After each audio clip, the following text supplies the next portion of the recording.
Hello students, myself Devendra Yadav from Sun Private ITI। Student, आज का हमारा टॉपिक है विद्युत शक्ति उत्पादन, इलेक्ट्रिक पावर जनरेशन।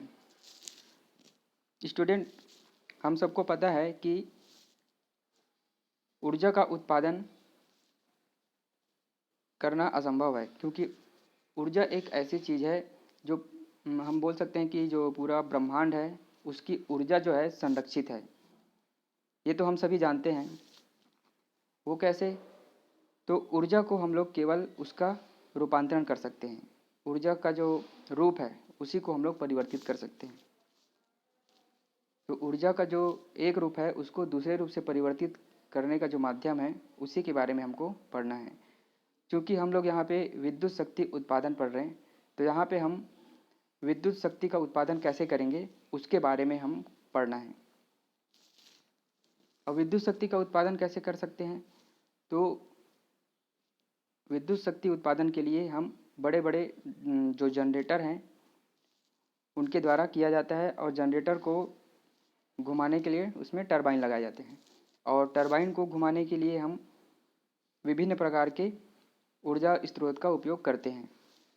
ठीक है, जैसे कि ऊर्जा का रूपांतरण कैसे होता है एक रूप से दूसरे रूप में, यानी इलेक्ट्रिकल जो एनर्जी है उसको या तो हम मैकेनिकल में बदल सकते हैं, जैसे कि किसी मोटर को चलाना। मोटर को हम लोग क्या देते हैं? विद्युत सप्लाई, और आउटपुट में हमको वो क्या देता है? Mechanical power. वैसे ही अगर हम लोग किसी जनरेटर को किसी स्रोत किसी माध्यम से हम लोग उसको घुमाते हैं तो वो क्या करता है? विद्युत का उत्पादन। ठीक है, यहाँ पे हम सबसे पहले देखते हैं ऊर्जा के स्रोत। कौन कौन से ऐसे ऊर्जा के स्रोत हैं जिनके द्वारा हम विद्युत शक्ति का उत्पादन करते हैं? पदार्थ का वह गुण जो पदार्थ को कार्य करने की क्षमता प्रदान करे ऊर्जा कहलाती है, और शक्ति के उत्पादन के लिए ऊर्जा की आवश्यकता होती है। और जिन स्रोतों द्वारा ऊर्जा प्राप्त होती है वे ऊर्जा स्रोत कहलाते हैं। ऊर्जा स्रोतों को मुख्यतः दो वर्गों में रखा गया है। ठीक है, ऊर्जा स्रोतों को दो वर्गों में कौन कौन सा है? तो पहला जो है आपका पारंपरिक स्रोत, और दूसरा जो है अपारंपरिक स्रोत।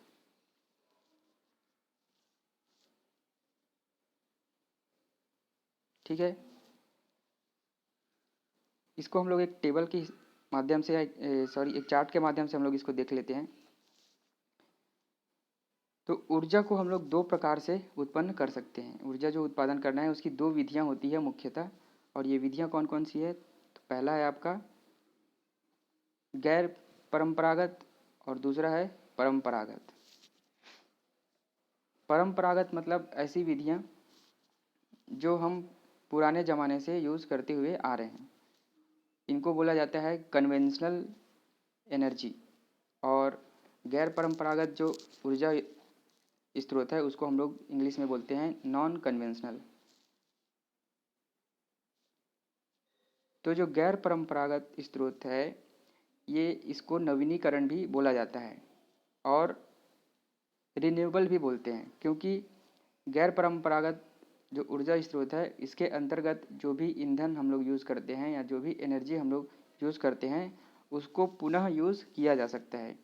एक बार जैसे हमने उसका यूज़ कर लिया विद्युत का उत्पादन करने के लिए, तो उसके बाद उस एनर्जी उस ऊर्जा को हम लोग फिर से विद्युत उत्पादन के लिए यूज़ कर सकते हैं। और ये जो एनर्जी है ये नवीनीकरण कहलाती है। अगर हम बात करें परंपरागत स्रोत की, जो कि सबसे ज़्यादा यूज़ किया जाता है, परंपरागत स्रोत जो हम हमेशा से यूज़ करते आ रहे हैं उसको परंपरागत बोलते हैं। तो इसे अनवीनीकरण बोला जाता है, क्योंकि इसमें जो ईंधन हम यूज़ करेंगे उस ईंधन का यूज़ हम एक बार कर लिए, उसके बाद उस ईंधन का यूज़ हम दोबारा नहीं कर सकते। सिंपल सा एक उदाहरण अगर हम देखें तो ऐसा है कि जो थर्मल पावर प्लांट है उसके द्वारा हम लोग विद्युत का उत्पादन करते हैं, और थर्मल पावर प्लांट में हम लोग ईंधन के रूप में कोयले का यूज़ करते हैं। ठीक है, अब कोयला जो है जलने पे ऊर्जा उत्पन्न होती है। कोयला को जब हम जलाते हैं तो वह ताप उत्पन्न करता है और उस ताप के द्वारा हम लोग पानी को गर्म करते हैं और भाप बनाते हैं और उस भाप के द्वारा फिर हम टरबाइन को घुमाते हैं। तो जब हमने कोयला को एक बार जला दिया, जो हमारा ईंधन है कोयला, उसको हमने एक बार जब जला दिया, उसके बाद उस ईंधन को हम लोग यूज़ नहीं कर सकते दोबारा, क्योंकि कोयला जलने के बाद वो राख हो जाता है। तो इस प्रकार से हम बोल सकते हैं कि परंपरागत स्रोत जो है अनवीनीकरण और नॉन रिन्यूएबल होता है। ठीक है, इसके अंतर्गत कौन कौन से आते हैं मुख्यतः?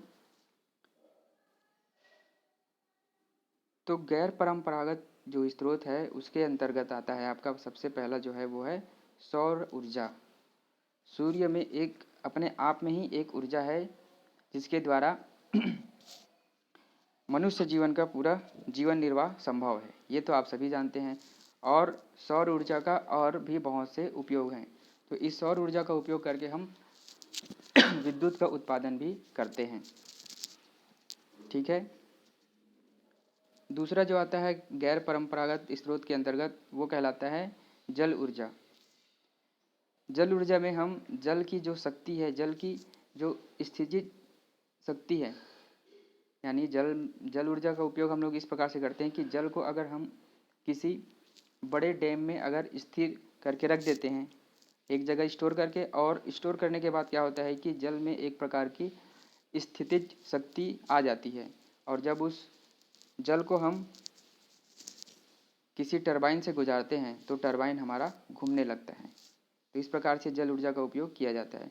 तीसरा है पवन ऊर्जा। पवन ऊर्जा में हम पवन यानी वायु में जो गति होती है, तो ये गतिज ऊर्जा के कारण पवन ऊर्जा के द्वारा हम लोग विद्युत का उत्पादन करते हैं। तीसरा जो प्रकार है आपका गैर परंपरागत ऊर्जा के अंतर्गत वो आता है समुद्री ऊर्जा। समुद्री ऊर्जा में दो प्रकार से होता है ये, वेव और टाइडल। समुद्र की जो लहरें हैं तो उन लहरों के कारण उसमें एक प्रकार का एनर्जी रहता है, उसी का यूज़ हम लोग करते हैं विद्युत उत्पादन के लिए। फिर आता है आपका बायोगैस, जिसे हम गोबर गैस के नाम से भी जानते हैं। तो बायोगैस में एक प्रकार की गैस होती है जिसे बोला जाता है मीथेन गैस। ये करीब 70% होता है, तो इसका ही यूज़ करके हम लोग विद्युत का उत्पादन करते हैं। फिर है भूतापीय। तो भूतापीय के अंतर्गत पृथ्वी के गर्भ में जो गर्मी है, बहुत सारे जो लावा और बहुत सारे जो हीट पदार्थ है, उसके कारण जो भूगर्भ है वहाँ से हमें हीट एनर्जी मिलती है, और उस हीट एनर्जी का यूज़ करके हम लोग विद्युत का उत्पादन कर सकते हैं। तो ये था सभी गैर परंपरागत स्रोतों के कुछ प्रकार। अब हम बात करते हैं परंपरागत स्रोत, जिसका यूज़ हम लोग ज़्यादा से ज़्यादा करते हैं। इसके अंतर्गत आता है आपका कोयला। ठीक है, सबसे पहले आता है कोयला। कोयला जो है प्रकृति में मुक्त अवस्था में पाया जाता है, और कोयले का ही यूज़ करके हम लोग विद्युत का उत्पादन करते हैं। कोयले से विद्युत उत्पादन सबसे अधिक किया जाता है हमारे देश भारत में। फिर आता है प्राकृतिक गैस और तेल। तो प्राकृतिक गैस जो प्रकृति में पाए जाने वाले जो गैस हैं और तेल हैं, उनका यूज़ करके भी हम लोग विद्युत का उत्पादन करते हैं। फिर आता है आपका नाभिकीय परमाणु ऊर्जा।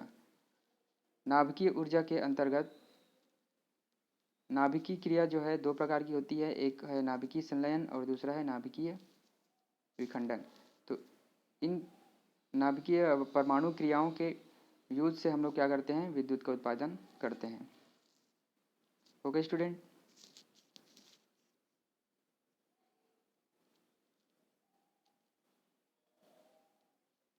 इसके बारे में थोड़ा सा और डिटेल में देख लेते हैं। सबसे पहले अगर हम बात करें अपारंपरिक स्रोत की,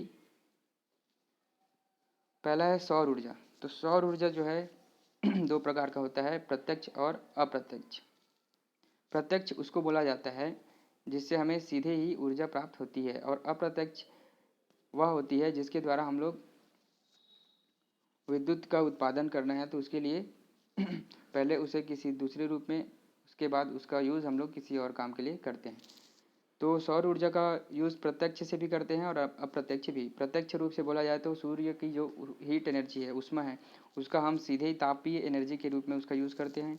और अप्रत्यक्ष के रूप में बोला जाए तो इसका हम विद्युत ऊर्जा उत्पादन में करते हैं, फिर उसके द्वारा जो भी हमारा मशीन है उसको चलाने के लिए विद्युत ऊर्जा का उपयोग करते हैं। ठीक है। सौर ऊर्जा का सबसे अच्छा जो फ़ायदा होता है वो ये होता है कि ये प्रदूषण रहित होता है और इसकी लाइफ जो है बहुत ही अधिक होती है। फिर ये जो है विद्युत चुंबकीय तरंगों के रूप में हमें प्राप्त होती है। सूर्य से जो एनर्जी हमें मिलती है वो किसके रूप में रहती है, तो विद्युत चुंबकीय तरंगों के रूप में। और ये जो तरंगे हैं इनको बोला जाता है तरंग दैर्घ्य। ठीक है, तरंग दैर्घ्य के रूप में होता है और इसका जो यूनिट है, इकाई है, उसको हम लोग एंगस्ट्रॉम में नापते हैं। एक एंगस्ट्रॉम बराबर होता है 10⁻⁻10। ये क्वेश्चन बहुत बार पूछा गया है, इसीलिए इस मान का जो वैल्यू है इसको आपको याद रख लेना है। 1 angstrom is equal to 10⁻⁻10 metre. दूसरा था जल ऊर्जा। तो जल ऊर्जा के द्वारा हम क्या करते हैं, जल की स्थितिज ऊर्जा का उपयोग हम लोग गतिज ऊर्जा के रूप में करते हैं टरबाइन को घुमाने के लिए। सेम वैसे ही आपका पवन ऊर्जा का होता है, वायु की गतिज ऊर्जा का उपयोग हम इसमें करते हैं। फिर है बायोगैस यानी गोबर गैस, जिसमें कि मीथेन गैस समाहित होता है। उस मीथेन गैस की सहायता से हम विद्युत ऊर्जा का उत्पादन करते हैं। ज्वार भाटा, समुद्र का उठना और बैठना, ये जो क्रियाएं हैं अपना जो चंद्रमा और सूर्य की जो ग्रेविटी है, गुरुत्वाकर्षण है, उसके कारण जो समुद्र है उसमें लहरें उत्पन्न होती है, ज्वार भाटा आती है। तो उन लहरों का उपयोग हम लोग विद्युत उत्पादन के लिए करते हैं। फिर है आपका भूतापीय। तो पृथ्वी के भूगर्भ में जो हीट एनर्जी है उसका यूज़ करके हम लोग विद्युत का उत्पादन करते हैं।